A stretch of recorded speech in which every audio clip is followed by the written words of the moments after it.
Before I got the sign-in sheets over there, but if you could at some point, maybe when you leave, sign in, that'd be great. Um, let's see, I think, all right. Where is the, oh. No, you sit right there.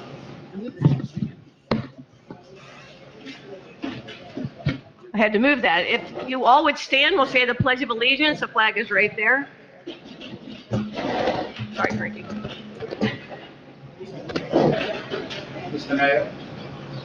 I pledge allegiance to the flag of the United States of America, and to the republic for which it stands, one nation, under God, indivisible, with liberty and justice for all. Great, thank you.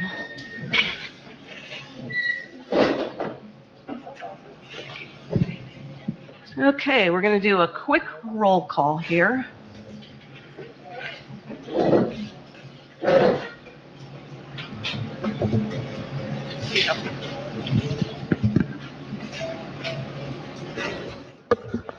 Okay, let's see how fast I can do this.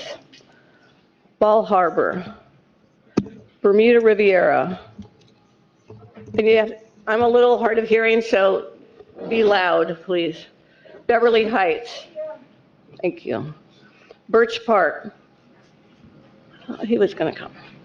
Breakwater Homes. Central Beach Alliance. Central City Alliance. Cooley Hammock. Coral Ridge Country Club Estates. Coral Ridge Association. Here. Coral Ridge Isles. Here. Coral Shores Civic Association. Crescent Park Civic Association. Dolphin Isles.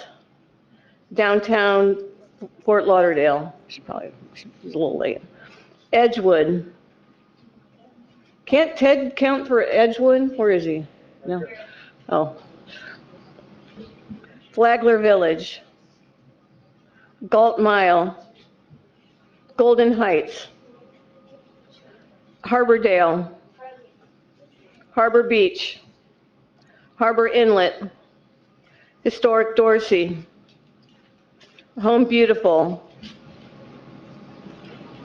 Idlewild. Here. Imperial Point. Yeah. Lake Air. Lake Ridge. Here. Landings. Lauderdale Beach. Here. Lauderdale Harbors. Lauderdale Isle. Okay. Lauderdale Manors. Mass District. Sorry. Melrose Manors. Here. Middle River Terrace. Here. Nurmi Isles. Yeah. Palm Air Village. Here. Poinciana Heights. Here. Poinciana Park. Oh. Progresso. Rio Vista. Here. River Garden Sweeting. Riverland Preservation. River Oaks. Here. River Landings. Riverside Park. Rock Island. Here. Sailboat Bend. Seven Isles. Sunrise Intercoastal. South Middle River. Tarpon River. Oh, did South Middle River say, somebody say here? Oh, yeah, okay, I see. Okay. Tarpon River here. Victoria Park. Okay, do a quick roll call of the board. Michael Albetta. He's here. Yes, ma'am. Okay. Melinda Bowker. Not yet. Jim Concanon. Kathy Stubbs. Abby Laughlin. Here. Colleen Lockwood. Here. Mary Peliquin here. Frankie Lane. Yeah. Dennis Ulmer. Okay. Oh, okay, did I not, I might not have heard you. Sorry. What neighborhood? Coral Ridge Country Club. Mary? Twin Lakes North. Thank you. Okay. Oh, I don't have them on I need to update you on here. I'm sorry. It's okay, first time attending, so. Okay, I'll never do it again. Never, never. Okay, so that's Progresso. Okay. Okay. All right, good. All right. If you notice anybody, if anybody else comes in, just let me know. We have this here too, right there. Okay, well, welcome everybody. Happy New Year. Let's make it a good one. Right? So far, so good? I don't know. I haven't done anything wrong yet. How about you guys? Okay, well, here we go. Let's start tonight. So, all right. Well, without further ado, I'm going to welcome the mayor of Broward County, Lamar Fisher, who is right here. Thank you so much for coming. He had a very, very busy day. And he's going to talk to us about many things, but mostly about the increase in commuter train service. And what would you like? Would you like a microphone? Yeah, you have to have a microphone, Do I have actually. to have a microphone? Can everybody hear me? Will that record? I have such a loud voice. Okay, you do. Go ahead. So I like to walk around too, you know? Okay, No, I'm just kidding. all right. Our city manager in the back, Rachel Maria, how are you? Oh. All right, thank you for coming tonight. I think it'll be part of the program, Mhm. which kind of ties in some of the commuter rail issues. But let me bring you up to date on a couple of matters if I can before I get into the commuter rail system. Hey, Betty. You've been reading about the 9/11, 911 issue we've been going through with the sheriff and with the county. I want you to know that we are making good progress. We're working together. Tomorrow, both teams will be coming together to hopefully get a long-term contract. The board had a workshop on the 10th where we came together and said we want VSO to continue the call centers, and the county will continue the technology component on those matters. So, and we also received a Fitch report, which was a report given to us by doing a study on what we need to do as a county to be able to improve the technology component, and in turn, what we can do to help the call center component. So we gave the sheriff about $11.5 million this fiscal year to be able to fill those seats in those call centers, because that was where he was lacking about 84 different folks that weren't sitting in those seats. So he's down to about 11.2% vacancy right now. And again, we're partnering with him to hopefully bring this back together again so we can make sure our 911 calls are answered. Another interesting component about that is when calls are called back to you, someone calls 911 and the call back, it comes back with like a 954 number, whatever.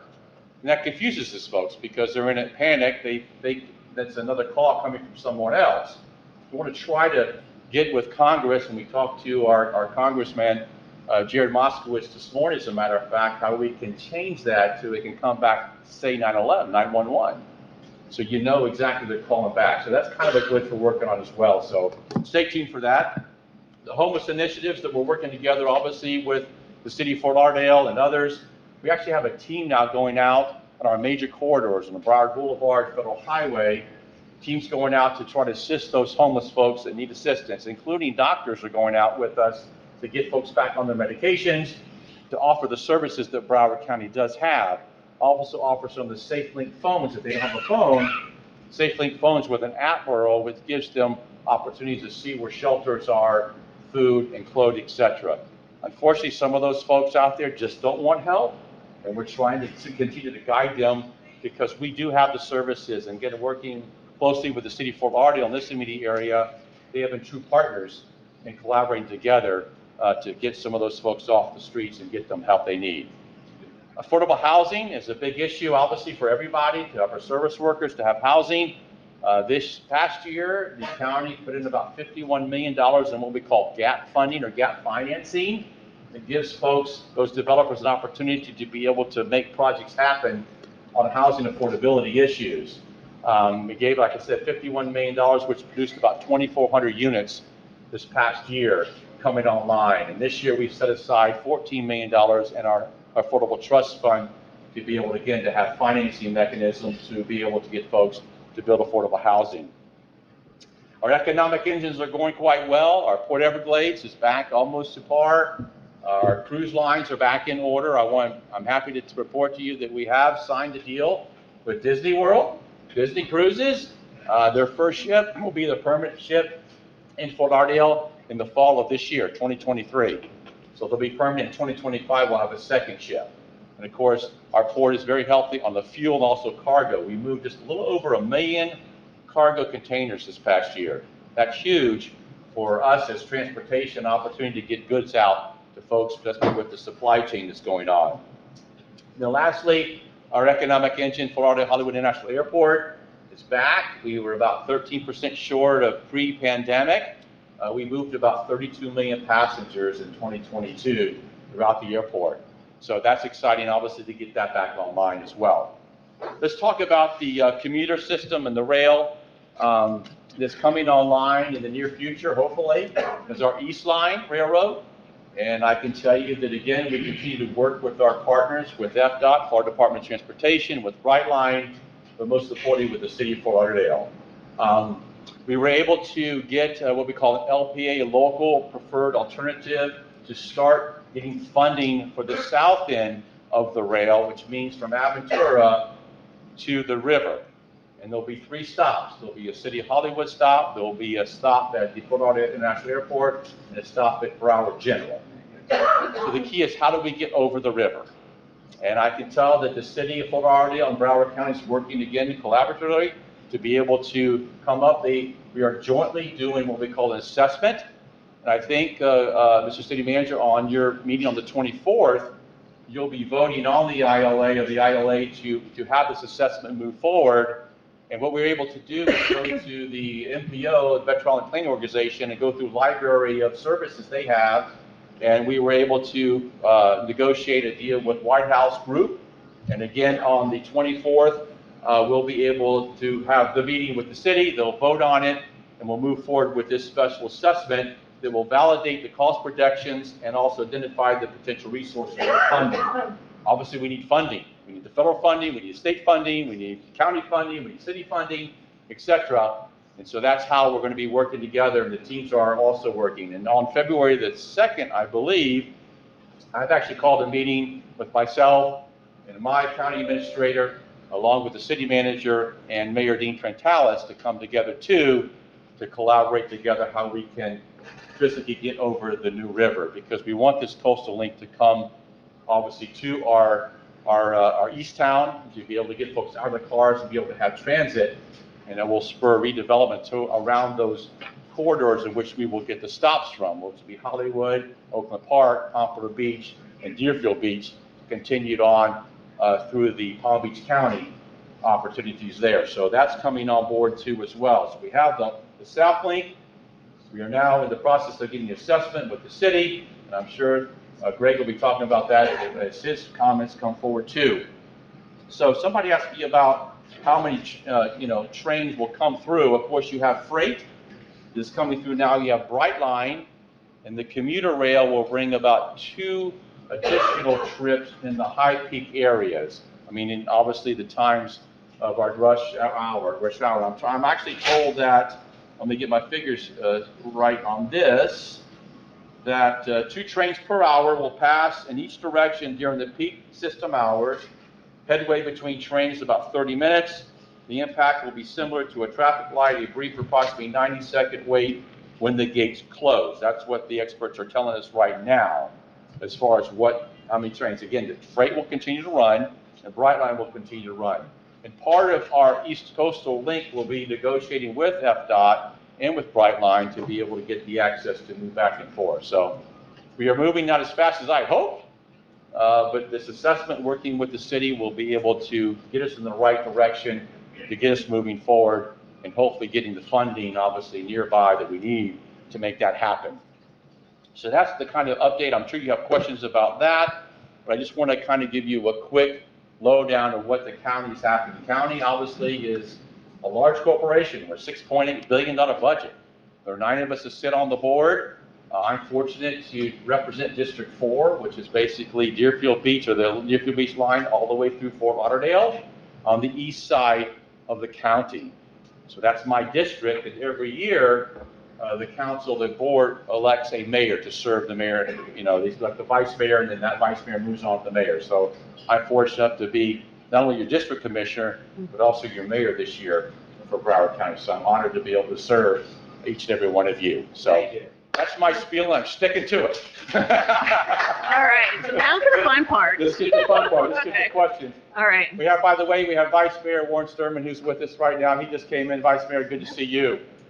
If you feel comfortable, have a seat. You don't have to stand in the back. And I might need the city manager's help up here with me too, so, because, again, we're probably gonna talk about the rails, so. Yes. Yes, sir. Hi, Mr. Mayor. I'm Troy Liggett from Middle River Terrace. Nice to see you. I sent you an email last week about the traffic issue that I appreciate you addressed the numbers of trainings. Yeah. This group has been debating this issue for, well, almost a year now. In the spring, our neighborhood association had the consultants for the project to our meeting twice, Okay. and we emphasized the problem of the grade level traffic. I know downtown, the city's looking to build a bridge or do something elevated. At our meeting that we expressed with the consultants in April of this year, and I copied you on all the communications, that we have a serious concern of the grade level crossings outside of downtown. If you travel north of here at sunrise, right now when the Bright Line passes 2 times or 3 times an hour during rush hour, it completely closes the traffic at Sunset and 4th. According to Phil Schwab, the consultant, the commuter rail is supposed to have combined all three rails combined are supposed to have 9 crossings an hour at all grade level crossings. And they've said that, the gates are only going to be down for about a minute and a half. But if you calculate that every hour during rush hour, that means the gates will be down for a minute and a half. They'll be up for about 3 minutes or 4 minutes, and they'll go back down. That's a lot of traffic, 9 trains an hour. And as you know, driving up Dixie Highway, it's not in Fort Lauderdale, but at 5 Points in Oakland Park and Commercial, where the railroad track sits right beside Dixie Highway, 9 crossings an hour is going to be tough. And I know that the city spent $500,000 to do the study on, coming up with options on what to do with the grade level crossings downtown, but I wonder what the plans are outside of downtown. That's great. You want to answer that one, Greg? Nothing. All right. Good evening, everyone. It's a pleasure being here. So I do have some additional information because I've been working with the county's team, and they have been very collaborative in hearing us out. I just want to give a shout out to Monica Sapero, because her and her team and her focus is one of collaboration that I think is one that's going to help us out. So what I want to say about that is, so imagine the commuter rail that's coming from Aventura to West Palm Beach. And so when it reaches Broward, I want everyone to understand that the county is conscious about our quality of life and what we're doing and the commuter rail. So they have segmented this effort into 3 parts, from Miami-Dade County to around Broward Health, the hospital, and then from Broward Health Hospital, crossing the New River, probably around near Sunrise, and then from Sunrise over to Palm Beach. So those are 3 areas. So now each area is going to require a very specific level of effort with respect to planning.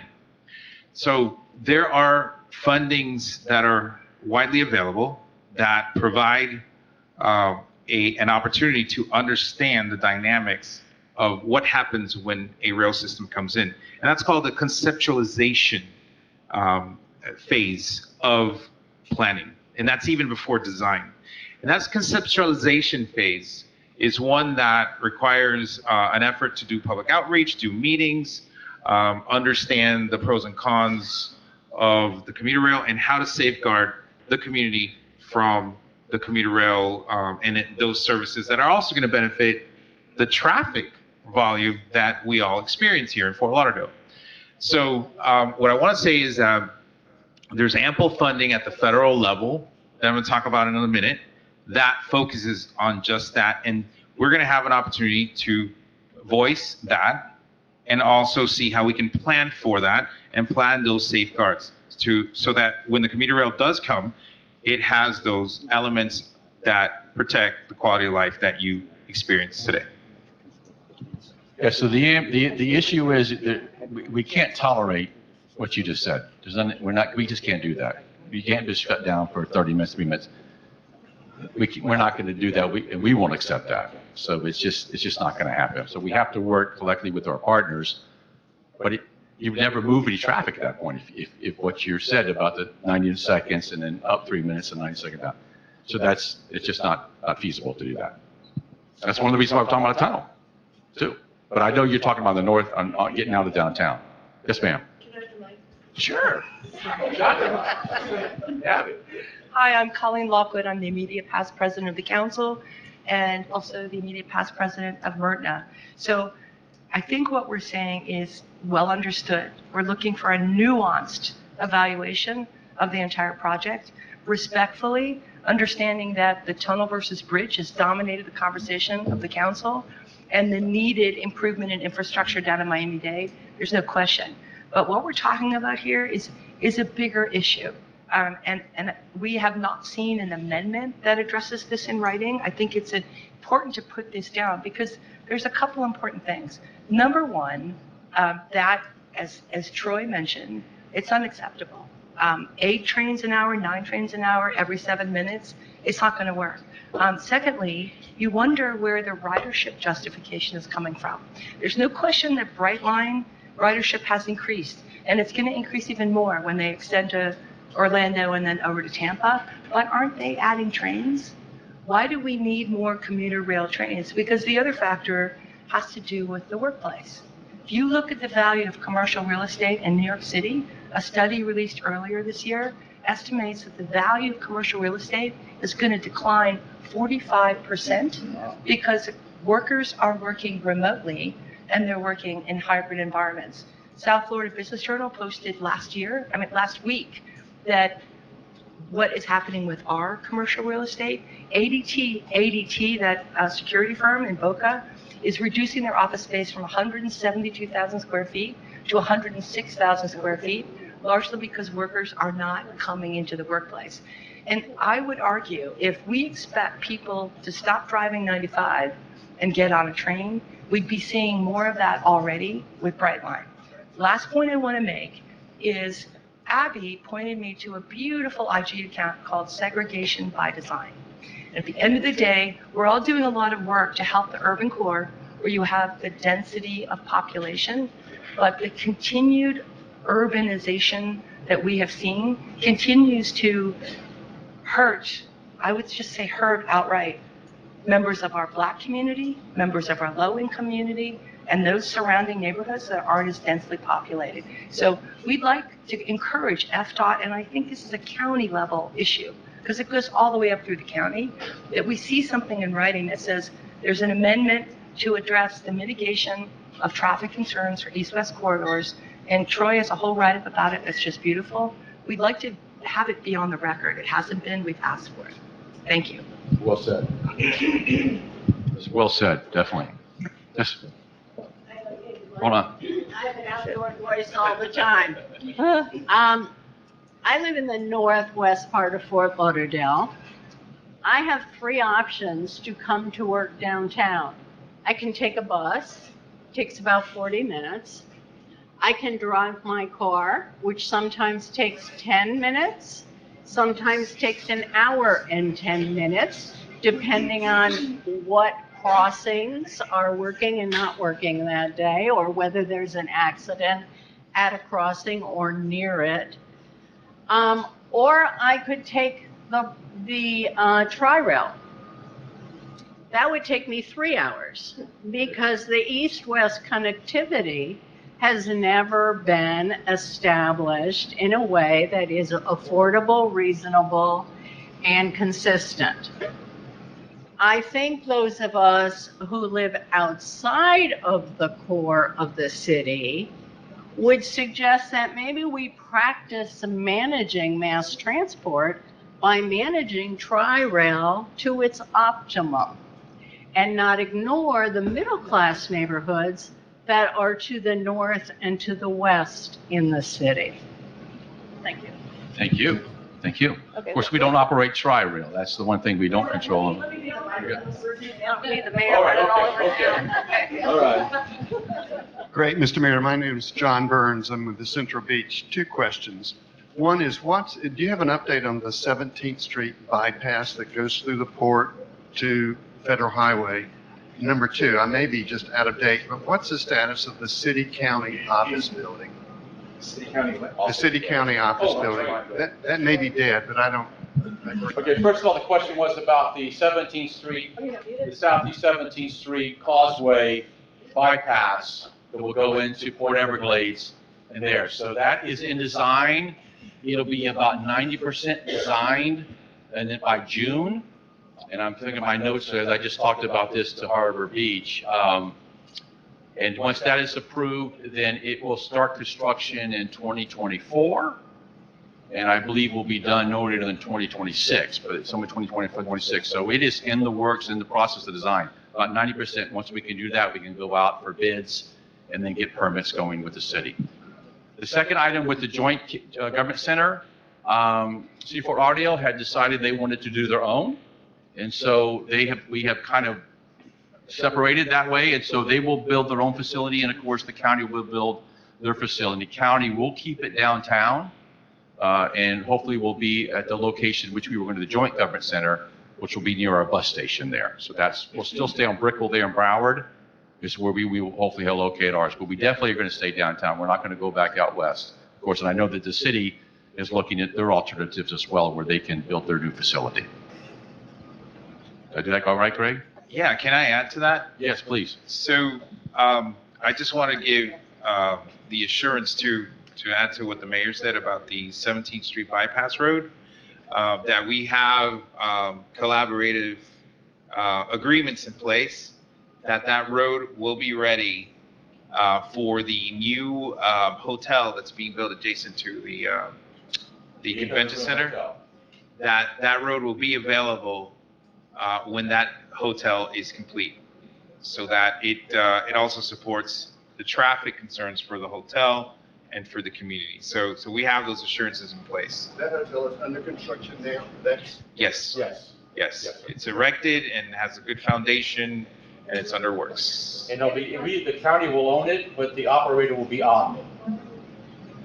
Omni will operate it. And the county administrator is very, very detailed about the construction end date, so that we coincide at the same time. Yes. Hello, my name is Ted and Sarah, and yeah, you better believe it. And thank you, Mayor, for being here. I think I'm going to also see you Thursday morning up at the Yes. at the BCC campus. Yes. Okay, but anyway, my personal opinion.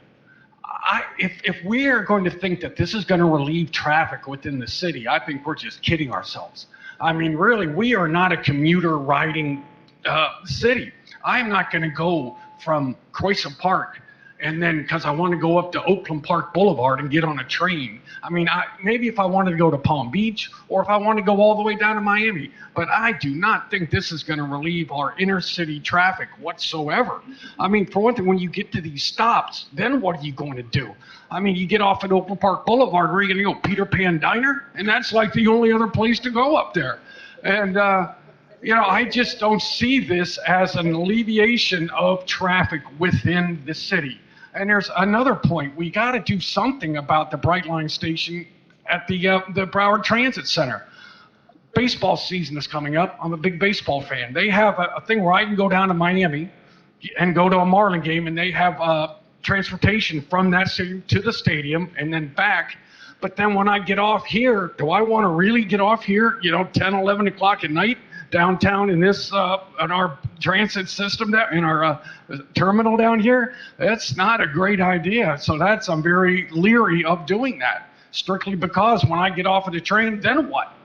You know, so it's a two-part problem with us wanting to ride the train and then, boy, trusting this downtown transit terminal. It's just not a good situation. Okay, appreciate that. I'm loving the feedback. Great feedback. If I may, Mayor, Sure. this is something that the vice mayor's concern is. He tasked us to look at how we can partner with Brightline and other transportation partners to see how we can give you the full experience so that when you book your ticket, that it is complete to take you to your door. Right? There are events that are happening here in Fort Lauderdale, like Tortuga, that happen on the beach side, that bring a lot of traffic, right? To avoid that traffic, if there's an option that maybe they can get from the Bright Line to the Barrier Island, perhaps through water taxi, again, this is the vice mayor's idea, that can alleviate and support a better experience so that the people that are coming from the outside coming in are not coming in cars, they're coming in mass transit. I also know, I read recently too, that the Brightline's working with Uber to be able to get you from your front door to the station and back to your front door at home as well. So that's another opportunity that's going to be coming online very well. Yes, Michael. Oh, I'm sorry. Yes, ma'am. Hello, I'm Leanne Barber. I'm president of the Flagler Village Civic Association, and we are the recipient of all the new high-rise developments. So our population density is increasing leaps and bounds. But the city, county, state, federal government have not put together a comprehensive plan to really help us deal with the influx of people. You talked about door-to-door on Brightline, but people in Flagler Village could walk to the station, except we don't have sidewalks in our neighborhood. So you guys got to get together and do detailed design planning so that we can really see what kind of city we want to become and put in place the project plan to make it happen, a comprehensive plan. And that includes fixing broken sidewalks. It includes, getting what's the new shuttle? Circuit that works. Circuit is good part of the time. So there are solutions that are out there, but, it seems like nothing's joined up. So we, the citizens, need joined up solutions. I think the city hears you loud and clear on that. We do, and as a matter of fact, discussions are underway to link Circuit and Brightline, their little trolley, so it could be seamless and it could be all in one. In fact, the Circuit that you experience that's free right now, it was a pilot for 6 months, and the ridership has been more than what we thought. So we are expanding for another 6 months, and on top of that, we're working with the MPO and the county to see how we can perhaps get our surtax transportation dollars to support more of that, because we need to be agile today. So I want to say that sometimes plans outpace the demand. Plans sometimes take 2-3 years, and by the time the plan's ready to go, the whole population and the dynamic of that urban core has changed. We're experiencing, according to Colliers, massive people coming in that are gravitating to this location as a destination, especially work from home people. They say, I can work, here in Fort Lauderdale, and I can probably get paid the same as California. They're coming here. They're here. And so we can't keep up with that demand with these plans that sometimes takes long. So we have to be agile in this. So we are working with the county, with, again, the county administrator and her team, to see how we can adopt some of these new transportation amenities so that they're available and support less traffic. I want to go back to what you talked about, that article too, that I think you saw in the New York Times with New York. It's about folks staying home and now working. I think what you're going to see too, is what's happening up in the Northeast, is those office buildings are going to be repurposed into commercial and residential, and you're going to see that turnaround on that. So I think that's going to save the real estate values, I think, of the office. It'll save the real estate value, Yes. but it argues against ridership being needed for these additional trucks. Because Right. remote workers, you Right. say, for sure. Okay. Yes. Yes, sir. Hi, Mayor. I'm Jim LeBrie, Poinsettia Hey, Jim. Heights.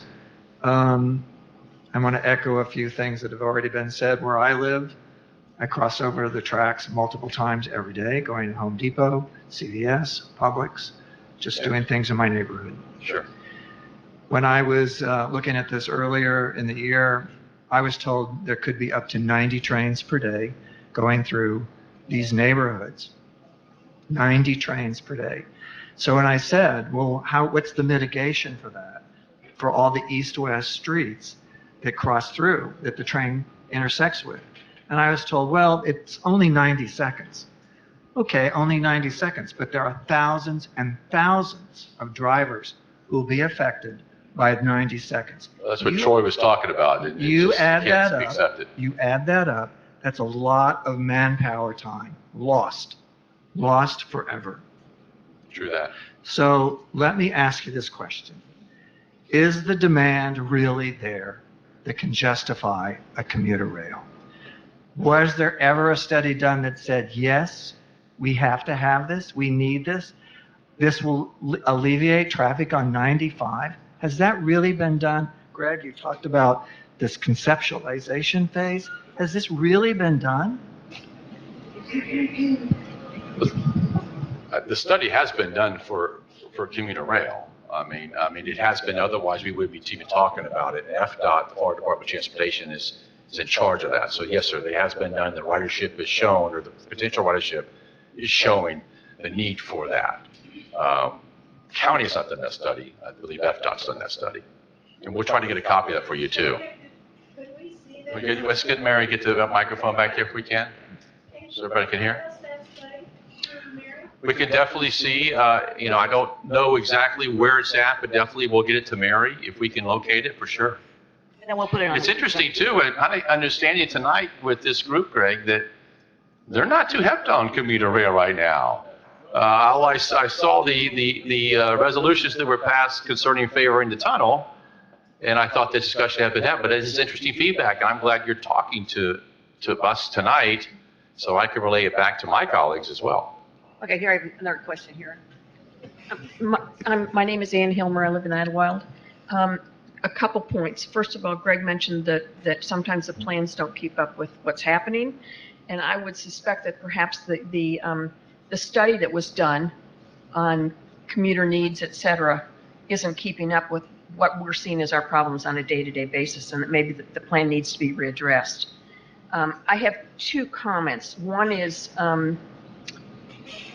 the rail system that you're proposing and the adding on to the commuter lines, that addresses commuters, but it doesn't address all the people that work from home, all the retirees that live in this community who they're not commuting, and they're not going to get on a train to go to the doctor or to go to Publix or any of those things. So I would question whether the study really takes into effect all of those people that don't use commuter services.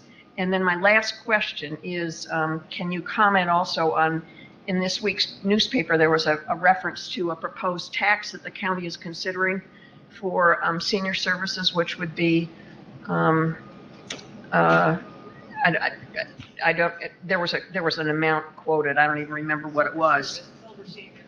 But can you comment on that? First of all, Broward County is not and does not and will not tax any seniors for anything. I mean, we have ad valorem taxes we decide every year. We've kept that millage rate the same for the last. Is adding the tax to our tax base for those services, not taxing seniors. It's a silvering of the area with seniors. I guess a lot of us are getting old pretty quick, and it was No. tax. Broward County has no interest in doing any taxation to anybody other than the ad valorem tax. I can tell you that right now. I don't know where that article was at. I'd love to see it, but no, we're not interested in whatever, I don't believe, tax, other than you paid your surtax, which we divided, you voted in 2018 for transportation, which was the pennies tax, but the county only has ad valorem tax, and we've kept the millage the same. I'd like to see that article, because if we're being accused of something we're not doing, that's okay.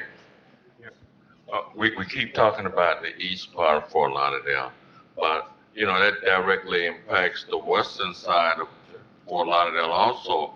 If any afternoon or morning, the traffic is backed up to west of I-95. Now with all of this additional crossing and stuff, I mean, how do you get home? It will be just a permanent parking lot. You know, and I don't think that issue has been addressed. Yeah, that defeats the whole purpose of commuter rail. Yes, absolutely. Okay. How are you? Thank you, Greg. Melinda Balker at Downtown Civic. Nice to see you again, Good to see you. Mayor. Just curious, from what I've heard, the coastal link, as it used to be called, or maybe still is, which would be essentially the Miami-Dade, Broward, and then the Palm Beach connection of this commuter rail, has been maybe discussed for like over 20 years. And now it's really coming more to the forefront. And I'm just curious, as we participate in this, what, I guess, are we finding from our neighbors to the south and to the north? Say, for example, in the tunnel versus bridge discussion, we heard a lot from FDOT that Miami-Dade was basically ahead of us as far as planning and funding. So I guess my question would be, first of all, what are we getting as far as drivers from the other counties, since we're the middle piece? And are there solutions that Miami-Dade has to, say, these east-west crossing situations that they're exploring, and are we engaging in discussions with them? Definitely are in discussions with them, because we are truly a Southeast regional, community. So Monica Sapiro, talks once a week with Miami-Dade and with Palm Beach County. We have learned from Miami-Dade what works and doesn't work, and we are planning for that. But Miami-Dade is a little bit different. They have Metro Rail. They have other opportunities for transportation that we don't have here in Broward County. And they are ahead of us in the curve. They've already negotiated with Brightline, et cetera, for the right-of-ways and so forth, and committed the funds to do so. So we're learning from them what works and doesn't work, so when we do our planning, that it can be optimal. But definitely, we're working with our partners for sure. Okay, well, Because nobody knows what the Dade or Broward line is. They don't know that anymore, We are truly one community. I don't see any more questions, but I will say for myself, there are a lot of valid points that people are bringing up. Yes. And, I see it myself. I drive east-west all the time. We all do. But the one thing I'd love to see, for my own selfish reasons, is a train that takes me to the airport. Because the airport is, once you get in the airport, you really are there for a long time. Correct. So, that would be helpful. Mary, you bring up a good point too, that the county's working on a people mover around the airport, and then we'll take you also to the Port Everglades as well. So somebody can actually fly in and get on the people mover and take them right to the cruise ship, et cetera, or around, be elevated about 60 feet, not a monorail system, but and that's planned for about 2026 for that too. So that's just a sidebar that I wanted to tell you about the airport, the seaport. You're correct.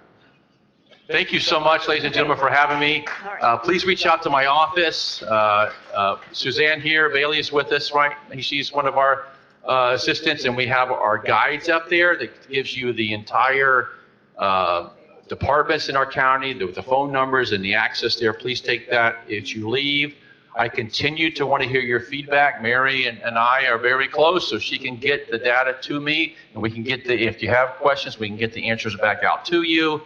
My whole theme this year is the 3 C's: communication, collaboration, and community. Communication is very important, so we want to hear from you as soon as it happens. I don't want to have to wait to come to a meeting. If you have a problem, an issue you need to deal with, please reach out. Betty knows that firsthand from Imperial Point. A lot of you do. Abby obviously knows that as well, now Coral Ridge. So just thank you for allowing me to serve. I'm sorry. Thank you. All right, thank you very much. All right. Thank you so much. Thank you. Okay, and before you, Vice Mayor, if wants to make a little announcement. Does everybody know Vice Mayor Sturman? if you don't, this is him. Well, hello, everybody. There's 3 things I want to say. Number one, I'm going to need your help, guys. Tomorrow, we're going to have an infrastructure Zoom meeting. Marilyn could tell you a little bit more about that. We're going to talk about the water treatment plant. I want your input. I want your thoughts. It's a huge investment that we're going to make for the infrastructure. It's the most important thing that's going to probably happen in my tenure on the board. Not that I'm going to be here 10 years, mind you, but my tenure. Number 2, I'm going to need your help also the next day. Thursday evening, there's going to be a forum on Huizinga Park. They're going to be redoing the park, to the tune of $5.8 million. They wouldn't want to put a restaurant there. It's a big decision. I want your input. I would like as many people to go there as they can. And the third thing, we have a new city attorney. Dwayne, want to stand up? Want to come up here just for a second?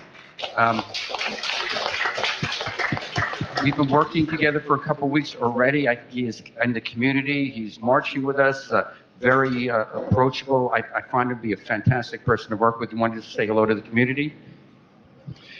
Thank you, Vice Mayor. Good afternoon, good evening, everyone. I have to get very long days. A lot of you that I've worked with in the past in various capacities, you've all been very involved in the city, and it's very much appreciated. I am the new interim city attorney, and hopefully that won't last for that long. We are very excited to keep the office moving and serving the municipality, the city commissioners and the departments. We're hoping to keep the same level of service for our advisory board members and for the commissioners and departments as we've had, so there's a continuity going there, and hoping to enhance that service as well. We're very much available to the commissioners. As you know, the city attorney serves as the legal advisor and counsel to the municipality and its departments and officers. We don't, unfortunately, serve as personal attorneys to the citizens individually, but we're happy to filter any questions through the elected officials.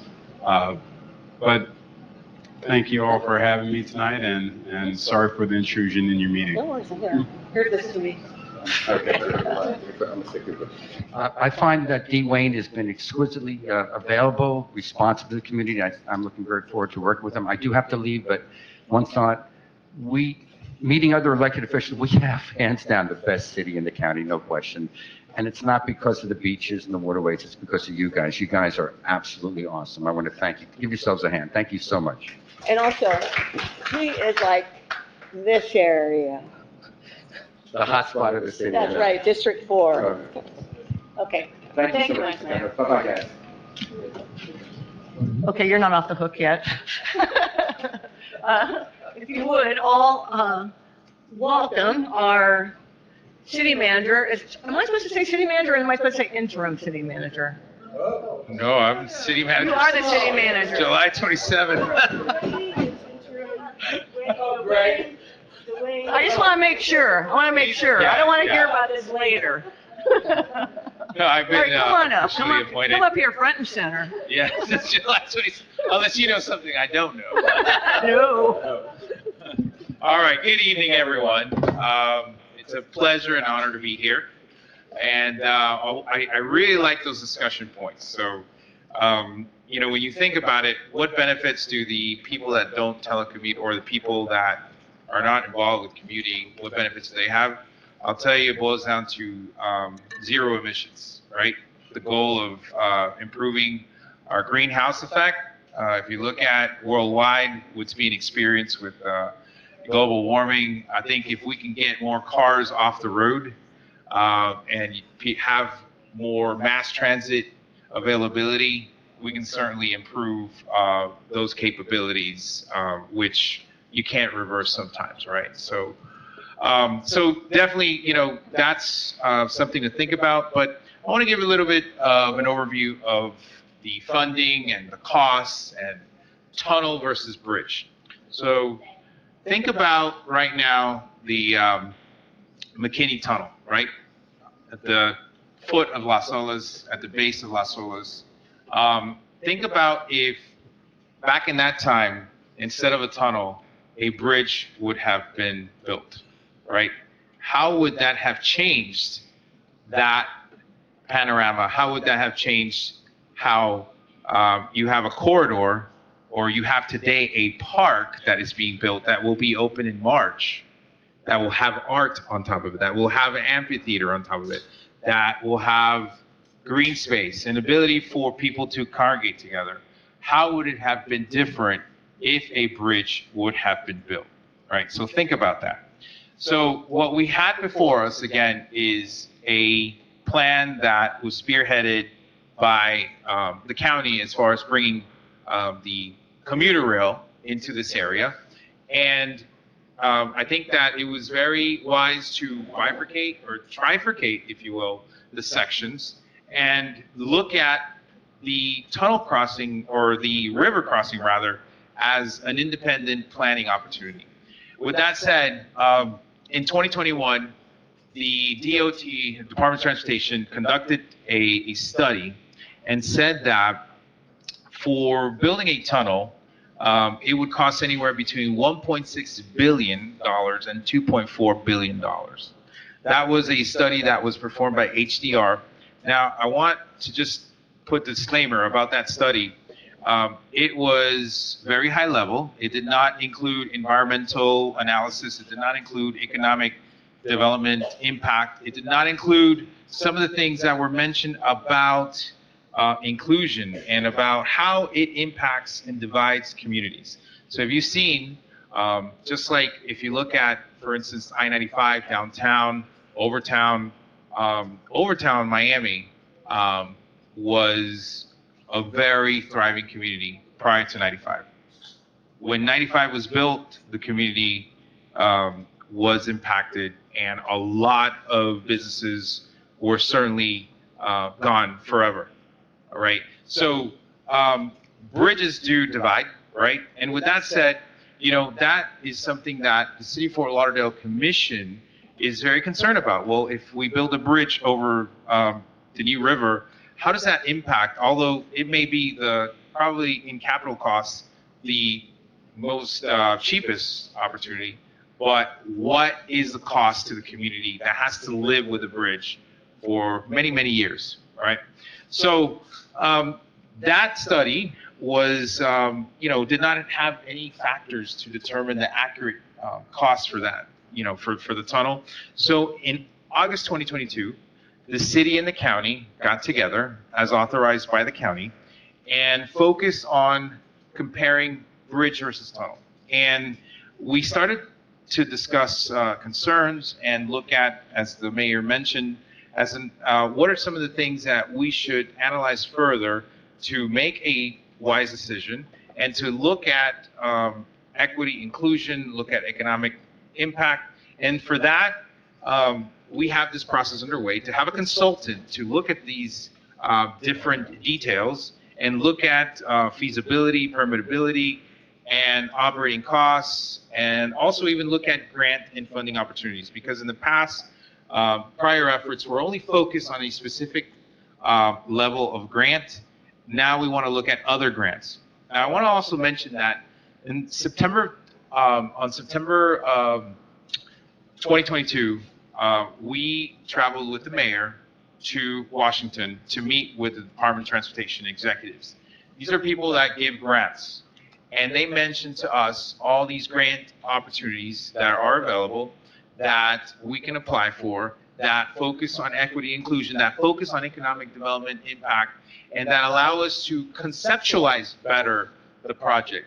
So we came back, and in October we submitted an application for having further funding so that we can understand this better, understand these concerns that you voiced today that go beyond the construction costs, that go beyond the ridership availability of commuter rail. So right now we are being considered by the Department of Transportation for the Reconnecting Communities grant, which will give us funding to start those analysis. Now, the more studies that we have, and concurrently, right, we're doing this other study with the county, the better our chances are for looking at grants, like FTA, FRA grants, and even loans that are 75-year loans. So we can leverage some of these federal programs, which the grant administrators advise. We have more money than projects. But if you have a solid plan, and if you have solid justification, you can certainly earn these federal dollars that will help you bring the system you need for your community to minimize impact and, again, reconnect communities rather than divide them. So the administration, the Biden administration is focused on that, is providing funding to communities, again, based on how they reconnect, and rather than just based on the ROI. So those are some of the efforts that are being done right now. We are anxiously waiting to learn about when those grants will be awarded and how much funding we will earn for that. And we are, we are very well positioned to earn those grants, as was told by the grant administrator for the transportation department at the federal level. So those are some updates of what we're working on. And again, this feedback, I'm going to bring that to our transportation mobility director. And we certainly want to have those answers for you before we embark on this journey of constructing a tunnel or a bridge. All right, any questions? Yes.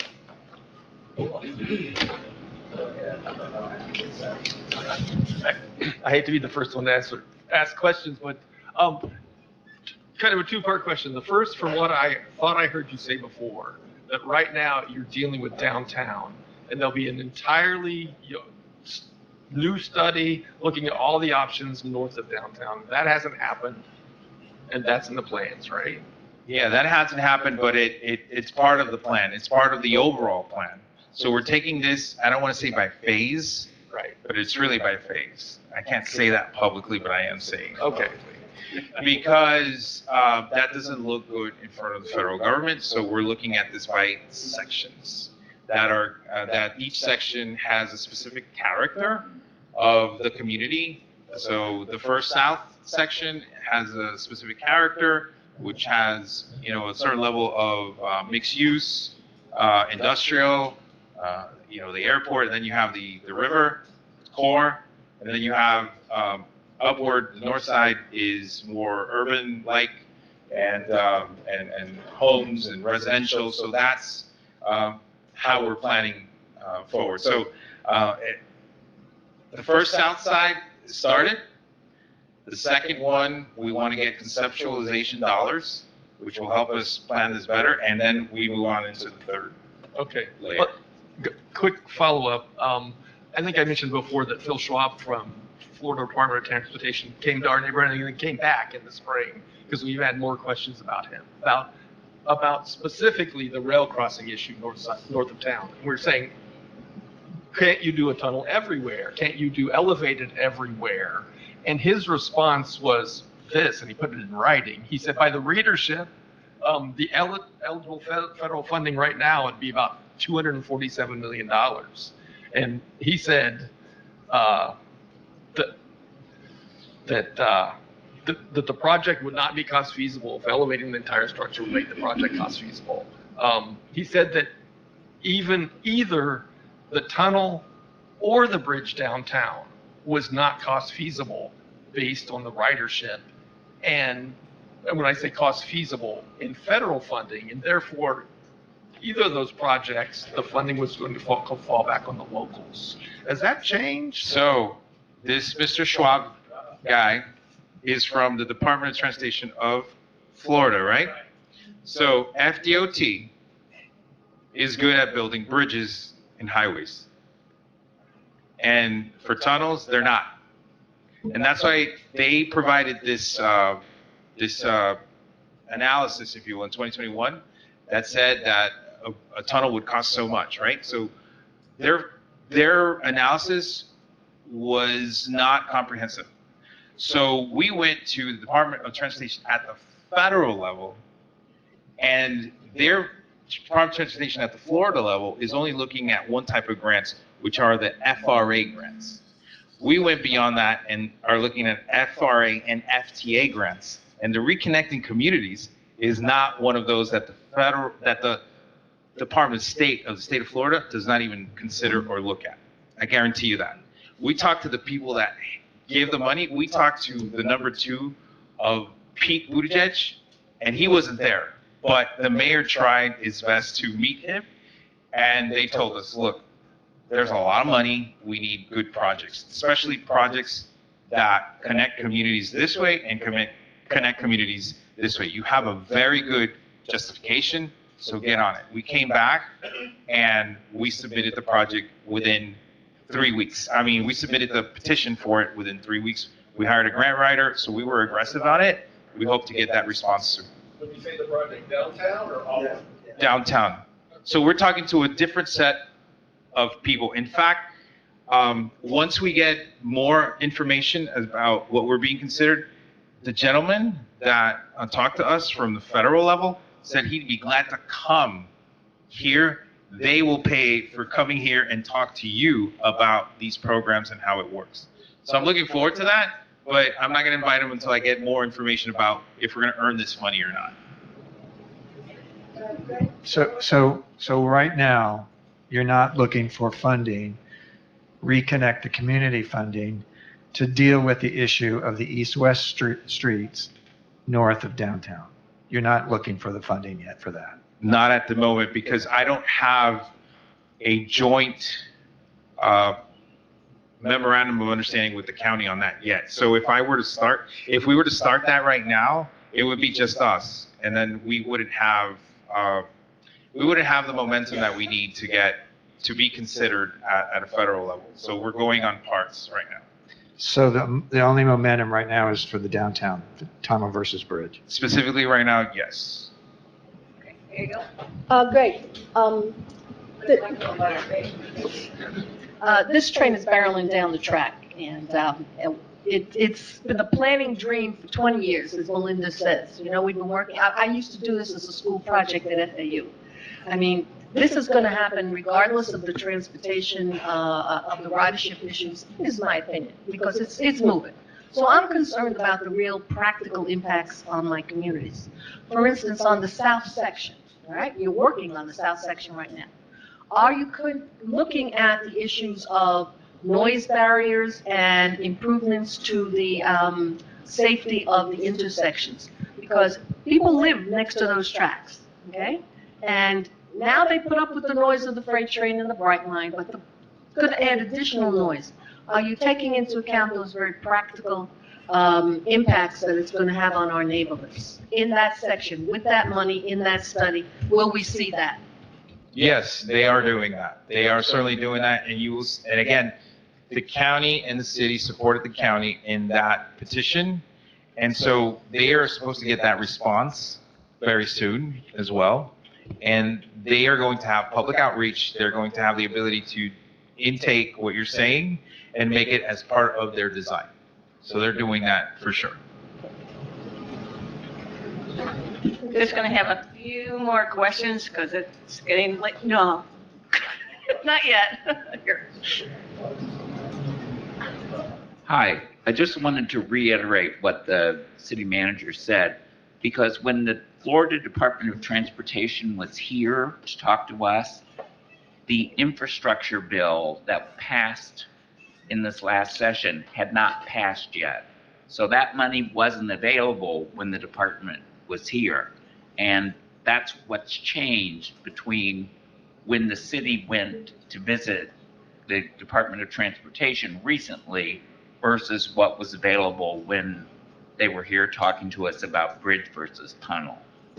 You're absolutely right. I forgot to mention that detail. That was very important. Yes, thank you. So if we're reconnecting the neighborhoods south of downtown and in downtown, do we remove the FEC tracks? How do we reconnect neighborhoods without removing the FEC tracks? So part of the study and part of the conceptualization study would be to understand how we can integrate all railways underground. There's certain restrictions right now with commercial carriers that transport hazardous materials. However, it's not that it can't be done, it just has to be studied enough to understand how we can do it safely. So that ideally would be it, so that when you're here in the core, all you see is green grass. And something similar to how Boston is planned or with their railway systems, we'd love to have that, so that all that is underground, we don't hear it, and it improves our transportation and quality of life. Oh, let's just go yell at your story. Answer your question? Yeah, you did. Go you. Okay. It's all about you. All about me. All right. No more questions about the train. I think you answered every. All right, so. thank you very much. All right, thank you so much. Thank you. Really appreciate it. Thank you. Okay. All right, so next, we have the people I depend on almost every day, our neighborhood support team. I think a lot of you already know some of them, but this is our formal introduction. So with that, I'm going to have Louisa Agathon come right on up here and bring your people.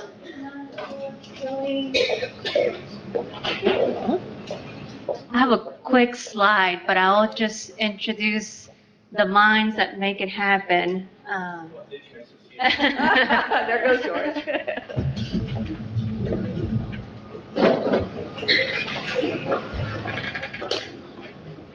All right. So we can face this way. I'm sorry if I'm giving you all my back. All right. Okay.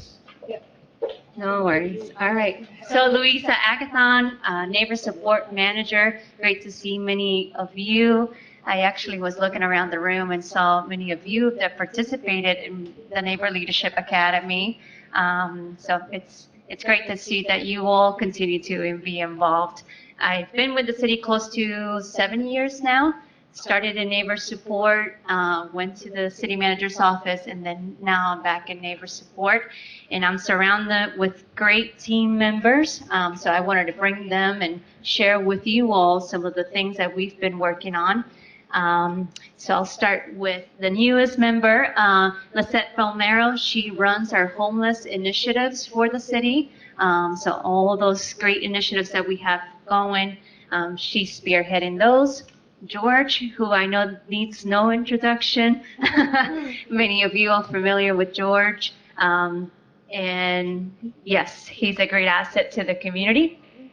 Zoe Saunders, who runs our Chief Education Officer, and she's in charge of all of our education programs, being a great liaison to our school board and advocating for many of the things that we want to see improve within our community.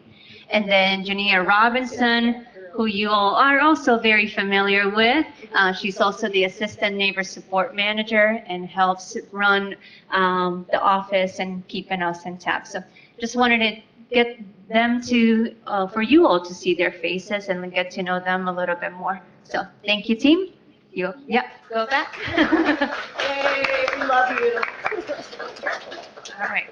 So I'll just do a quick, and this may be very familiar to you all as to what we do, but we're working on sort of rebranding and saying what it is neighbor support. What is it that you all do? Because we do seem to do a lot of things here in the city. So we've really identified ourselves as the community connectors for the city. So we are here for you. We're here to listen. We're here to collaborate, and we're here to engage. And this, yep. Thank you. One more. Oh, one more. There you go. Just finish it off. Oh, there you go. All right. So we're here really to be those community connectors for you all and to enhance, to champion your priorities so that we can enhance the quality for the city. And we do so through 4 pillars, really. We create community engagement opportunities. So you're going to hear about Neighbor Support Night as our community engagement that continues to happen every year. We also have George service days that we have throughout the year. Those are community engagement activities or opportunities that we put together. We also cultivate strong and strategic partnerships. I've mentioned with Zoe, really working hand in hand with the school board so that we can advocate for improvements and things that we need to see in our community. And also with you all, the Council of Civic Associations. I mean, you're our #1 partner as to when we have to get to information from you all, things that we need to advocate internally for the city, things that you all want to see improve. We are that point person for you all. Also connect neighbors with supportive services. So we have our internal team that helps route many of the inquiries, but we also, every Wednesday, this room, so tomorrow, turns into community court. And in community court, we bring service providers around this room and try to connect them with services that they're seeking as it relates to homelessness. And then also champion community initiatives. George has great initiatives that he hears from our community and gets started on those. I know that the beach cleanup started that way. We're working with Zoe on our community action teams and advocating for some of our schools, in elementary schools. So we do a lot of things to try to champion and move forward some of the initiatives that you are all moving forward. All right, and these are just very highlight the different programs that we have in place and the different leads as you all met them here. We have under volunteer, one of the new initiatives that we're trying to launch is a nonprofit incubator that we're working along with George. Education, I talked about the community action teams that we're launching in the community engagement side. We're hosting listening tours internally to see how we improve our communication process, and also neighbor support night that you're going to hear more about. From a homeless perspective, we have our different programs, housing navigation, and then also we're drafting a strategic plan so that we can help the city move forward in addressing homelessness. So this is a quick slide just for you all how to connect with us. Reach to our 24-hour service, Lauder Share, or Lauder Serve rather. We have our email up there as well, phone number that you can connect with us. And then I just wanted to highlight 3 different things. One is Abby actually brought up the Neighborhood Recognition Program. So this program is managed by Neighbor Support. We're going to be launching it soon, I believe next week, and it's going to be open from that time until March. And this is an opportunity for you all and your HOAs to be recognized, and then you'll receive a parking permit, and then we'll update our website to send communications from the city directly to the HOA presidents. So we'll have more information and we'll share it with Mary so that you all can get registered as a neighborhood recognition program. And then our big event, Neighbor Support Night, February 16. It's going to be here at City Hall, 5:30 to 8. We did a little twist to this year's Neighbor Support Night. So it's going to be a combination of us showcasing all that we do as a city, but also a job fair. So we're going to be bringing up opportunities, vacancies that you all might be interested in, or people know that you may be interested in, can come and apply here with us. We're going to have a fashion show, so it's going to still be fun and very lively. So we hope to see you all there. Thank you, Michael, and the council for helping us every year. And we continue to look forward to that partnership. So with that, that's all I have. Any questions that I can help answer? Any questions? Yes, Marilyn. Is there any possibility of resuscitating the NCIP program? I was ready for that. Did you all hear that? It was a question about the NCIP program being reinstated. You're as old as I am, you remember these things. Yeah. Yes, NCIP. It ended in 2020 because of funding purposes. So I will continue to bring that before the city, my assistant city manager, who I report to. It's a point of discussion, but I know that it has to do with budget and finding allocating dollars in order for the program to come back. Maybe we could use the $315,000 for the tunnel to the beach to refund the program. I will take note of that. What information, Louisa, what does NCIP stand for? Neighborhood Community Improvement Projects. Thank you. Mm-hmm. Oh, Okay. I'm sorry, I submitted. No. Okay. We all have money in the bank on that, you know. We all have points in the bank on that. Maybe Sweat points, yeah. Maybe you should just propose to send that money back to us. We'll take the money and we can kill the program. How's that? I don't think it's actually her money. but good idea.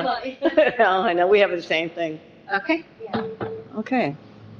And if you like, Mary, I can introduce the next speaker. Yes, that would be great. Okay, all right. So as part of our homeless initiatives, we have our great partner with us, Task Force. Task Force and then Homelessness is one of our collaborators in the Housing Navigation Program. So we collaborate with them in the police department, the homeless outreach team, in identifying individuals who are chronically homeless. So when we receive inquiries from you all, we route it with their team. They go out and reach out to these individuals and see if they want services. The great part of their partnership is that they're able to connect with individuals, continue to follow up with them, and build that relationship with them. So we've been very successful. We launched the program in July of last year as a pilot program, and we're happy that we're renewing and have started a year-long contract with them this year. So with that, I'll turn it over to Carl Falconer, who is the CEO of Task Force.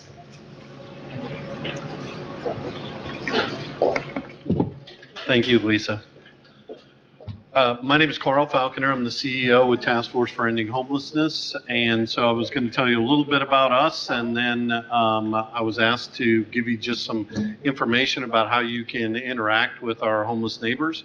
Honestly, when Louisa asked us to come up here and speak, I thought we might have the most difficult topic, but obviously transportation is way harder than ending homelessness. So I guess I get the easy one, and that's good. Like I said, we're the Task Force for Ending Homelessness. We've been around for 20 years. What we do is we work with the unsheltered homeless population in all of Broward County. So we have 3 basic programs that we provide. The first one is outreach, where we go out on the streets. It's 365 days a year, including Christmas and holidays and weekends and all of that. From 6:30 a.m. until 8 p.m., we have outreach teams out on the street.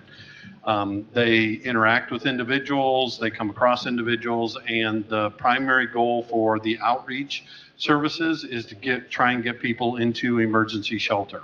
As you can imagine, there's more people out on the streets than there are emergency shelter beds, but we are the access point for all of the individuals in Broward County. So technically you can't get into an emergency shelter bed if you're an individual unless it comes through us. We get a list of all the beds in the morning, and then as we go out, we prioritize people for those beds throughout the day until we can fill them all.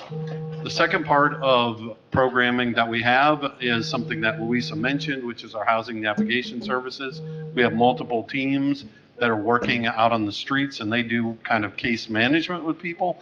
So they go a step further than our outreach teams, and rather than just getting people referred to services or shelter, what we try and do is work with them to actually get them housed from the street. Last year, in 2022, we actually housed 104 people directly from the streets into their own housing. And bypass the shelter altogether. As you can imagine, there are people who cannot or will not go into the shelters for a number of reasons. Sometimes they have severe mental illness. Sometimes they have issues with, just being around other individuals. And so we try and help those people by doing housing navigation with them. And then finally, we have an Elderly Haven and Hope program, which we partner with our Partners Homes United, which actually owns housing and does shared housing. And what we do is we take people who are 60 or older and we place them into a smaller version of a shelter and then provide case management there until we can actually get them moved into housing. So those are the 3 things that we do as Task Force. Specifically with the city of Fort Lauderdale, as Louisa brought up, we have a housing navigation team that specifically responds to the city of Fort Lauderdale now. So it's kind of an on-call type of thing, and everything goes through either the city or the Fort Lauderdale Police Department, their homeless outreach teams. They actually give us the people that we're to work with. So they get calls from you all in the community about individuals that they're seeing out on the streets, and then we go out and we provide services to those individuals. So I did want to make one correction to the county mayor's statement. He said, there are some people out there who don't want help. We always end that sentence with yet. And the reason we say that is because there just about isn't anybody that we haven't come across that if we work with them long enough, we have not gotten into some kind of service or some kind of housing. People don't want to be out on the streets, but a lot of the people just can't figure out how to get through our system. Sometimes it's very complicated. Sometimes there are a lot of rules. Sometimes there's a lot of things. That's why we're here. We're here to help with that, and we're here to respond to the community need to try and get people off of the street and into housing. So I'll open it up to questions now. I wanted to point out my Vice President of Programs over here, Jacob Torner, and he's wearing our blue sweatshirt over there, and you'll see people with the blue shirts and blue sweatshirts. That's how you can identify our task force members out on the streets. Hi, I'm JJ Ryder. I'm a physician. Thank you for the wonderful work you do. As of recently, I'm seeing very interesting things. Patients coming into the hospital, they're homeless, but they're insured. So they're getting the care they need, and then you ship them right back out to the street. And guess what? It doesn't work. They're right back into the hospital a few weeks later. That's right. Have you been working with the local hospitals? Because you keep on talking about people on the street. Have you been working with hospitals when these people present to the hospitals? Have you reached out to the social workers at the hospitals? Are they aware of this? Because I can tell you, in my own personal experience, it's just like you process, you recycle, and it starts all over again. Thank you. Thank you. That's a great question. Same with the criminal justice system. It's the same exact thing. Whenever people talk about, trying to arrest people or get them off the streets that way, it turns out to be the same thing that happens in the hospital. We do work with the hospitals. We have what we call a support coordinator who coordinates all of the calls that come in, and she's got almost every hospital's discharge planner's number, or they have her number, and we get calls from them every single day. But as we said, one of the problems we run into is that we don't have enough beds for everybody that needs a bed. So we get those calls, we have to triage and prioritize them just like you would at a hospital. And unfortunately, sometimes we just don't have space for the people on that day. So usually what ends up happening is either the hospital has to hold on to them, or in some cases, the hospital has to try and make a discharge to someplace other than housing solution. And what ends up happening is they end up coming back there. We have started making some more progress with the county. The county is now going to fund what they call hospital liaison that is going to try and coordinate that even more with the hospitals to try and make sure that, but honestly, the real issue here is not that we don't know how to work with those individuals or we can't work with the hospitals. The problem is the volume. It's just too many people for the number of beds that we get. On average, I would say anywhere from 7 to 10 beds a day is what we have available in our entire shelter system. And as you know, you could have that many discharges of homeless individuals in one day from one hospital. And obviously, we cover all of Broward County, so it's multiple hospitals. So there's just too many people. And again, it comes back to the affordable housing that Greg was talking about before, and the mayor was talking about a little bit, is it's affordable housing is what it comes back to. And it comes back to really, making sure that we have enough housing for people. Right. Do you have a hotline? As we're traveling around the city, if we notice problems, is there somebody we can call? We do have a homeless helpline. The city for Fort Lauderdale is probably the easiest way to be able to do it. We do have a homeless helpline as well. We'll make sure you all have that number. And then you could always call our office as well, which, what's our office number, Jacob? Yeah, Jacob has cards and we can pass those out as well. Okay. But, yeah. And Marilyn, you can use that microphone right there in front of you. I don't need it. This is one of the most frustrating problems for our civic associations.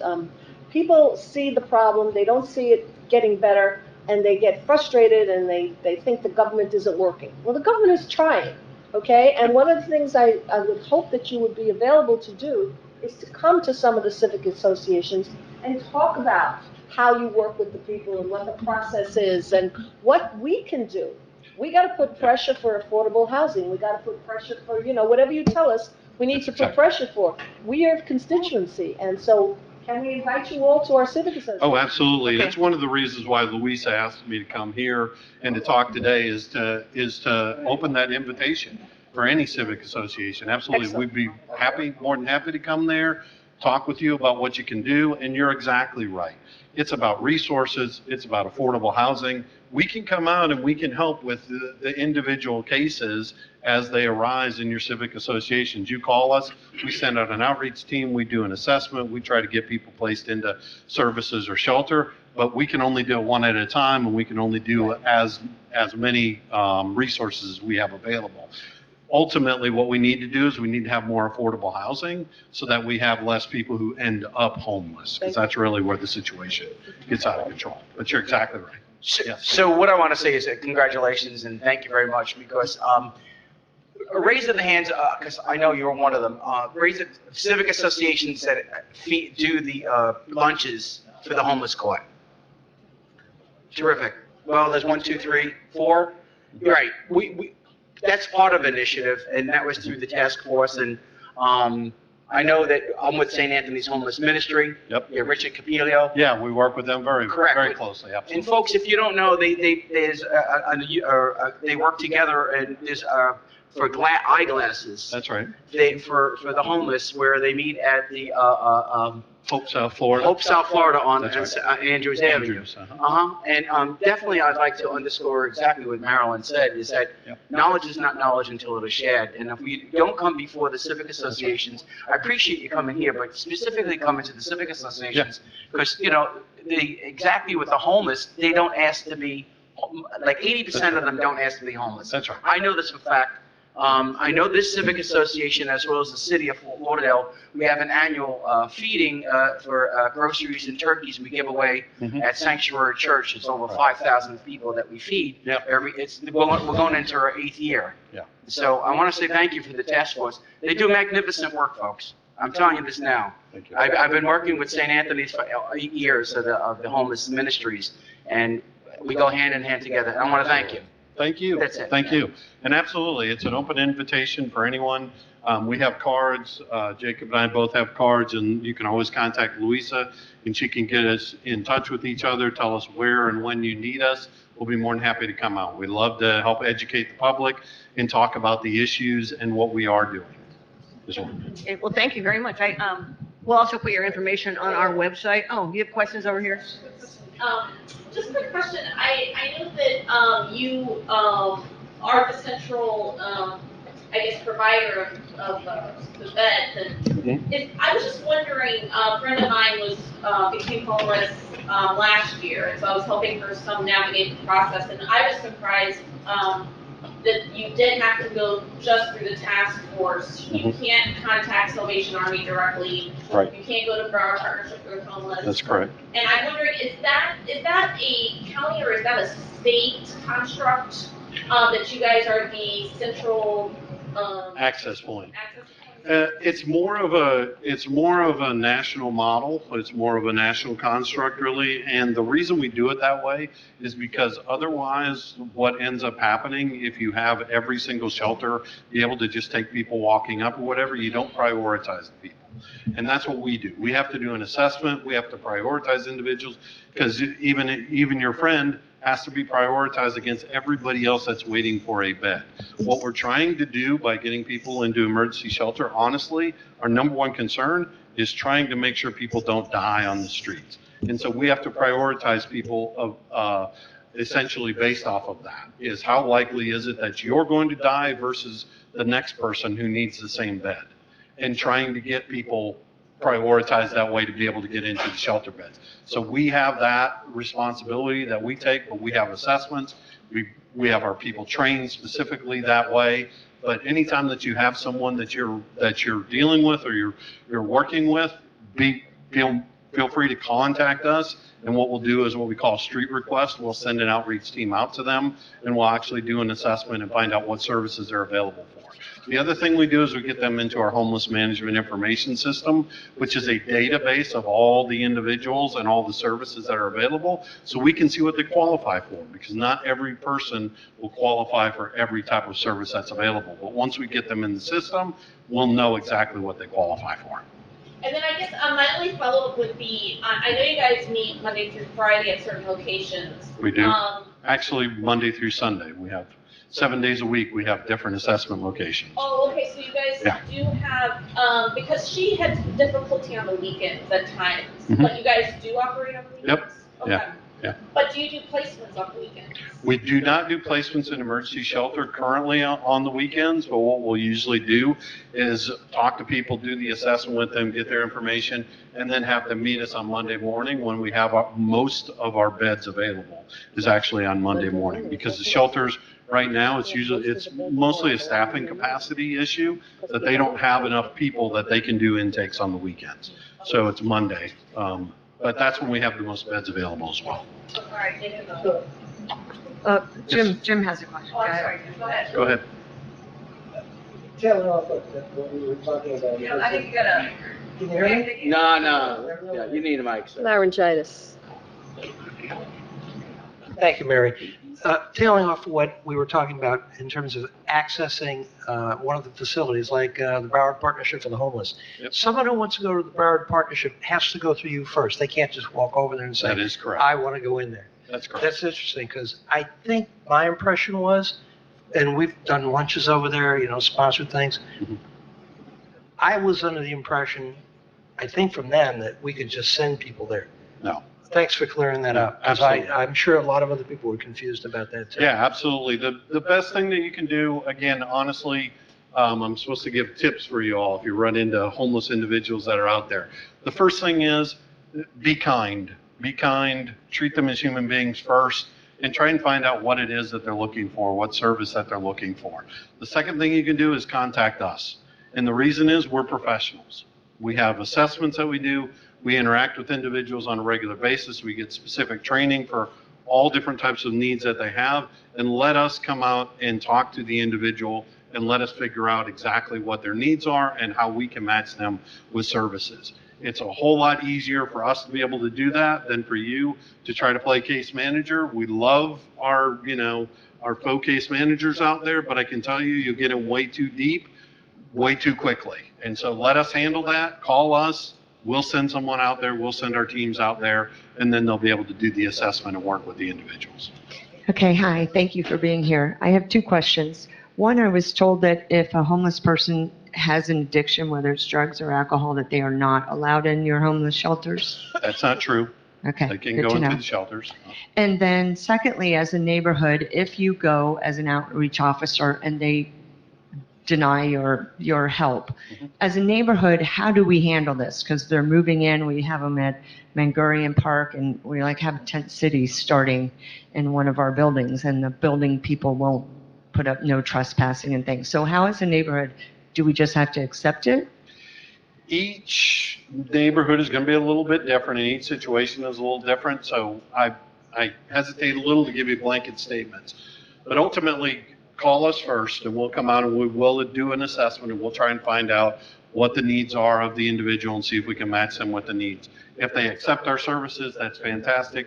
If they don't accept our services, we'll keep coming out, and we'll keep trying to interact with them. At some point, we may have to get police officers involved and go the trespass route to try to get people to move on if they're camping there, if they're, setting up tents and things like that. Sometimes we try to do that, but ultimately, the end result of that is they end up right back on the streets anyway, so it doesn't really solve the problem. Typically, the only thing that really happens in those situations is you move the problem from one street corner to another street corner, which might be okay for one civic association, but then your neighbors in the other civic associations have the problem that you just had. So it's better if we interact with the individuals, and over time, and that's why we say yet at the end of it, over time, typically people will access our services. They just will. It just takes us some time sometimes to be able to get them to do so. I think we have a question over here. Yes. And again, if it's a really difficult case, what we'll try to do is we'll try and upgrade, if you want to think of it that way, them to actually get the housing navigation or the case management services. And that's when people may come out every single day and see the individuals and actually try and help them move directly into housing. Because sometimes one of the reasons that people won't leave is because we offer them the shelter first, and they say they don't want to or they can't go to shelters. And we understand that. So then oftentimes we'll have to get them connected with housing navigators, and then we'll tell them, now we're going to place you directly into housing. And that's usually when we see most people get on board at that point, because they just don't want to go through or can't go through the shelter system. But then we have to work with them. And then all we ask the Civic Association is just have a little bit of patience with us, give us a little bit of time to get individuals moved out of there, but almost always we do, or can. Okay. I just wanted to let you know that there's an actual ordinance that established the homeless assistance, the center there at 7th and Sunrise Boulevard, and in the city ordinance, it forbids walk-ins. That was a concession to the neighborhood. There was a neighborhood group that was put together, and the ordinance actually says what can take place there, and that is in the ordinance, no walk-ins. That's correct, yeah. And that's just the central homeless assistance center, correct. Yes, ma'am. Hello. So I'm Leanne Barber. I'm president of the Flagler Village Civic Association. I spend a lot of time outside, so I get into contact with a lot of homeless folks. Recently, I took a personal interest in one individual, and I walked them through the system. I've known her for about 6 months now, as she's tried to navigate the system. And, you know, what I want is I want a place where where people like me can have a discussion about the issues and what can really be done to resolve them. Because I never hear about anything like public toilets. I don't hear anything about HUD housing. I mean, we have an emergency here, and it's getting worse every day. And as you said, I mean, we would go. By the way, your people are great. Okay, Thank you. They have a lot of empathy. Thank you. And they treat people with dignity. But at the end of the day, you stand in line for an hour, and at the end of an hour, there's no room at the inn. Yep. And so I think there's things that you could do with technology that would make it easier for people to, find out whether there's a bed or not, and not wait an hour. Even people that have just been released from the hospital, I saw wait an hour in the heat. Yeah, and we've tried working on some of those things. The biggest problem, though, is that we really have to assess people. I mean, we have to speak to them. But some of them, that's day 2, day 3, we were You're going right. every day. You're right. They You're knew right. who she was. They know her by name. Yep. And every day, this answer is the same. Yeah. No room in the inn. Yeah. So I just think that somewhere there needs to be, either in the city or the county level, a board or a forum where we can start talking about these issues, because there should be more beds. There should be more shelter beds. There should be transitional housing. Yep. We should have these things. And there's no action being taken. That's not exactly true. There is a board. That is visible to the people living on the ground. And that's what I was going to say. It's probably not as visible to your civic associations or to the general public, but we do have what we call a continuum of care board. In fact, I sit on it now. I just got elected to it a month ago, but I sit on it now. We have a continuum of care board, and that's exactly what we do. We have committees, and we're working on different issues about the gaps and the needs and all of the information that we're getting in and trying to figure out how to solve these solutions. But ultimately, you're right. What it comes back to, though, is public will. It comes back to public will, ultimately, and making sure that everybody's on board with what the issue is and trying to resolve it that way. But the biggest issue is affordable housing. I mean, that's overwhelmingly the biggest issue is affordable housing, is we just don't have enough affordable housing for the amount of people that we have in Broward County. Okay, we have one more question here. So I live in an area of the city that has a great bridge and some great parks that there are always a series of homeless people there. I have some neighbors who are very friendly and accommodating, money and food, and sometimes I know the entire history of a person. What is your recommendation on dealing with those nice citizens who are trying to do the right thing, but it's also encouraging people to remain in that location? That's true. It's kind of you want to be nice and treat them as a human being, but they're not giving them help. Is there something that you tell citizens on how to deal with that? That's exactly what I tell citizens. is it's great to be nice, and we appreciate that, because it makes it easier, it makes our job easier if you're nice to begin with. But you need to call in professionals who can actually get people into housing. And unless those wonderful citizens who we love, and, we want them to be compassionate as much as possible, but unless whatever they're doing can get the person into housing, it's not helping them as much as they think. What it's doing is helping them feel good, which is fine, helping the individuals who are giving feel good, but it's not solving the problem. What we do is we very specifically target how to solve the problem. We're not there, obviously we're compassionate, we're empathetic, we try and be as helpful as we can and as kind as we possibly can, because we know that works the best, but the ultimate solution for us is for those people not to be on the streets anymore. And so that's what I tell people. Yeah. I just a quick question. Do you have somebody that would come to our board meeting? Absolutely. To talk about this? Absolutely. If I can call, Absolutely. just call the office? Absolutely, yes. That would be wonderful. No problem. That- Absolutely. That'll do that. Yeah, Thank you. right. Thank you. Yeah, thank All you right. all. I All right, appreciate thank you. having you all here. Thank Yeah, you. thank you. Well, thank you. Nice to meet you. All right.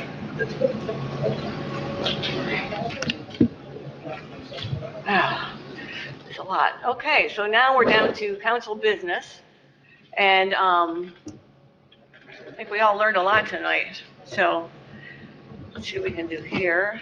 And Dennis, if I can get you, want me to bring this to you to talk about the nominating committee?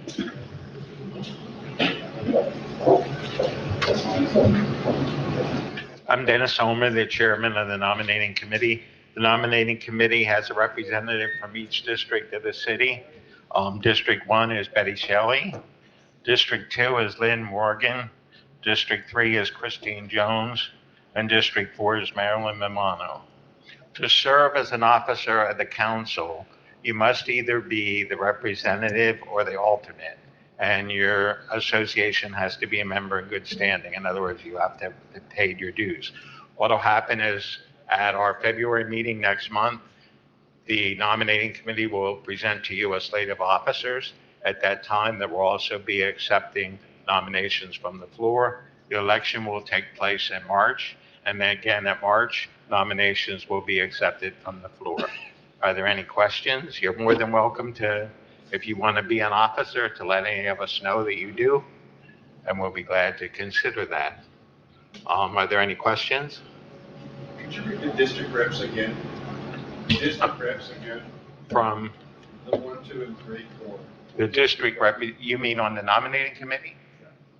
On the nominating committee? Betty Shelley was for District. Betty Shelley is District 1, Lynn Morgan is District 2, Christine Jones is District 3, and Marilyn Mamano is District 4. So that's the nominating.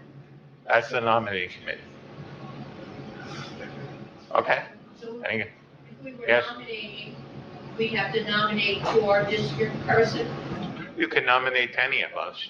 You can nominate the president. You can nominate anybody, any of the officers. All the officers, positions are on the website in the bylaws. And they're all open. I mean, I encourage people to take a look at them. And if you're interested, contact Dennis or, any one of us. And we'd love to have, we need some people, so. Yes, on our website are the duties of all the officers. Okay? Thank you. All right, very good. Thank you, Dennis. Thank you. Next, if I could get Michael to talk about our quarterly social, sort of a new little thing we're going to do here. You need to hand this to him. You got to turn it on. It's on? No? It's on? Hello. I handed everything out, one of these pins out to everybody. It says hashtag we are for, actually FTL Fort Lauderdale. It's our theme. It's the theme of the year, and we are forced to collaborations and innovation and customer service. So that's on behalf of the city of Fort Lauderdale. The initiative that I'd like to speak about tonight is about the socials. And the first social that we're going to be planned in District 2, we're going to try it out. It's Gulfstream Brewery. And someplace instead of like here, which is not a bad place, but there, which is more of a social, you get to know each other and on a social level. And our plan is to move it around District 1, District 2, District 3, and District 4. So whoever will be the, after the elections are held, I already spoke to Gulfstream Brewery and they said, bring it in. That we'll support it. We'll show you exactly what needs to be done, and we'll support the Council for all the civic associations. But we're also going to ask, like Mr. Frankie Lane and Kathy Stobbs there to show us a really nice social place in District 3, and also District 4, and District 1. So, let our hair down and have fun, Life is too short. We just got over COVID, and it's time for a celebration of life, and also be social. And you get to know your neighbor, and you get to be friendly. Okay? So there it is. Thank you very much. Thank you. And just to be clear. Since I have, go ahead, Madam Chair. Well, first of all, just to be clear, these are not meetings. These are not meetings. These are meetings. These are social. besides meetings. Yeah. So these are fun. And These are fun. We're working Fun, on it. F-U-N. We don't have the date yet.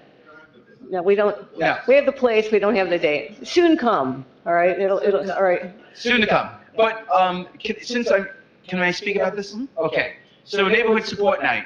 It's going to be February the 16th. That's correct. I was going to say 17th. My bad. February the 16th, and it's going to be here in the courtyard, right outside the parking lot. We need volunteers, please. So if anyone wants to sign up, it's fun. It's fun. Trust me, it's fun. And we're going to get a lot to do, and we're going to give out passports, so people come up to you and they say, can I have a passport? And you get to meet neighbors and everybody else, and they stamp them, bring them back. Miss Betty's always with us, and she's Done that from when it started. exactly. So Betty is the queen of greeting people. And I ask anybody for the audience if you want to come up and volunteer your time. Matter of fact, that's how Melinda Valker and I got to be friends. Exactly. And it's a lot of fun. And the night goes very fast. There's a lot of free food. There's bands.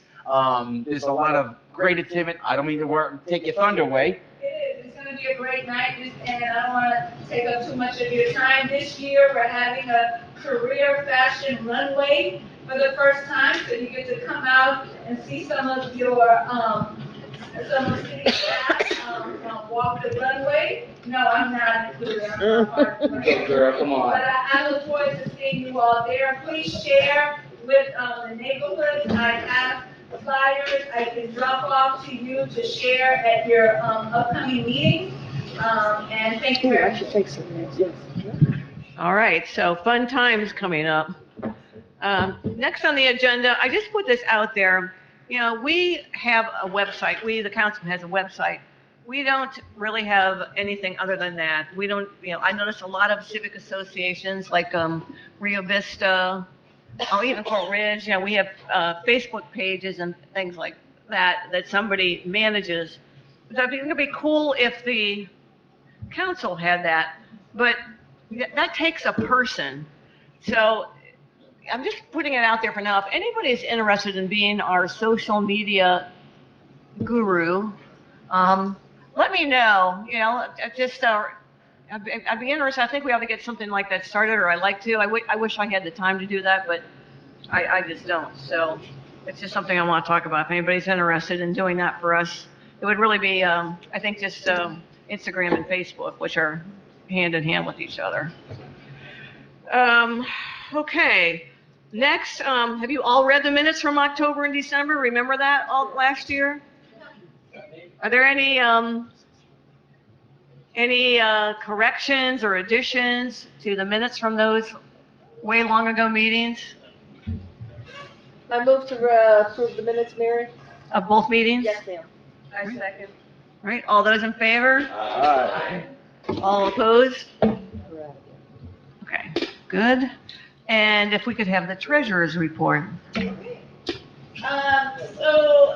think I'm okay about the microphone. They're not recorded very long. Oh, okay. So, just a quick report to the membership regarding the council's finances. And this is just as of today, the 17th. So we have two accounts per usual. Our checking account is our Truist Bank account with $7,789.77. Our PayPal, which is where we get our membership payments generally, is at $1,197.43 for a grand total for the council right now of $8,987.20. We did not get any renewals or new neighborhood members since the last time I spoke to you. We're at 52 members, holding steady, and we've seen most of the checks for the holiday party. The small reimbursements have been done. So I'll take any comments or questions. Sorry. Any other questions for Melinda? What is the 2023 membership? Okay, well, let me answer that. So the year for the council goes from April 1st to March 31st. So the dues are really due April 1st. So if your civic association paid dues at some point in 2022, they're good until the the 1st of April. However, like Coral Ridge, we just had our first meeting of the year, and now we have new officers, and we have to kind of we've done the application for neighborhood support. I will be starting to let people know that they can pay their dues for this next year between now and March 31st. So you will be getting notices about that. Usually the first vice president is in charge of membership. So we don't have a first vice president. So I'm going to be president and first vice president, and I'll be doing that this year. And I only want to do both jobs only one time. So we need people. Somebody wants to be president, I can tell you all about it. Or first vice president, I can tell you all about that. If you want to do Jim's job, I can tell you all about that because I've done all those jobs. And it's cool, you get to know everybody, but you will get notices from me. And we like to do it all electronically. It's all on the website. You can fill out your civic association's form and pay online. So we could do it that way. If somebody needs to do it, through the mail or something like that, that's fine also. Yes, Rick. A couple of the civic associations have overpaid their dues. They paid multiple months and then they paid a second time. I think there's just a few, and we're aware of that. So they won't receive notices again then? No. Okay. But, well, if you do, then, just let me know because it kind of goes out in a bulk email. So you just, we'll know. The other thing too is if you, at any point during the year, if your reps or alts or presidents, change, you can fill out the form online and send it to us and not have to pay dues. I really appreciate people to do that so we can get this to the right people. But we'll start like beating the drum for new forms. I mean, getting the information to the right person is important as paying your dues, honestly. So we'll start looking for your money. All right. That is all, unless somebody has any old business. Nope. Anybody have nothing else? Anybody want to move to adjourn? I want to just say one thing. Oh, yes. In view of what, I know the county's working on the 911 system, but I think it's important that if any association and you hear about a member having problems when they call 911, you need to let your city commissioner know that. Okay, did everybody hear that? It's important that they know how 911 is working. So even with what's going on, if you hear of anyone or anyone in your association has trouble with 911, they don't answer, they have a problem, your commissioner needs to know. Okay. He can speak for himself. Okay. Thank you. Mhm. You're welcome. Can I? Yes, Rick? Did he say city or county? County, I mean, well, Yeah, because your city commissioner will. yeah. It's hard, they're serving us too. It's a countywide system, including the city of Philadelphia. The city has talked about taking it back, I don't think they have a role with the possibly not, but your commissioner needs to know. Okay, we're gonna get kicked out. So, all right. Did somebody motion to adjourn? Motion to adjourn. Okay, all in favor? Aye. Hey, Troy. Hey, Troy. Okay, come here.